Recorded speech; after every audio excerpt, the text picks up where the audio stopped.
একটা বিশেষ কাজে ঢাকা থেকে যাত্রা শুরু করলাম কুমিল্লার উদ্দেশ্যে। যাত্রাপথের বাহন ট্রেন।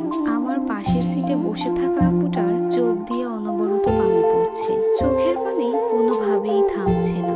অপরিচিত হওয়ায় তাকে কোনো কিছু জিজ্ঞাসা করতে খুব সংকোচ বোধ করছিলাম। আপুর চোখের বাঁধ ভাঙা পানি দেখে শেষমেশ জিজ্ঞাসা করেই ফেললাম, কি হয়েছে আপু? প্রশ্নটি করা মাত্রই আপুর শরীরের সমস্ত শক্তি দিয়ে আমাকে চাপটে ধরে প্রচন্ড কান্না করতে শুরু করলো আর বিড়বিড় করে বলতে লাগলো, আমি তো তাকে সবটুকু দিয়ে ভালোবেসেছিলাম। আমি তো তাকে অন্ধের মতো বিশ্বাস করেছিলাম। কেন সে আমার সাথে এমনটা করলো? আমার সাথে এমনটা না করলেও তো পারতো। কথায় কথায় জানতে পারলাম আপুর ভালোবাসার মানুষের কাছে পরিবারের সবাইকে ছেড়ে চলে এসেছিল, কিন্তু তার ভালোবাসার মানুষটি তাকে গ্রহণ করেনি, কারণ সে আজ অন্য কারো জীবন সঙ্গী হয়ে গেছে। সব কথা শোনার পরে আপুকে সান্ত্বনা দেওয়ার ভাষা আমার জানা ছিল না। আপুর অশ্রুসিক্ত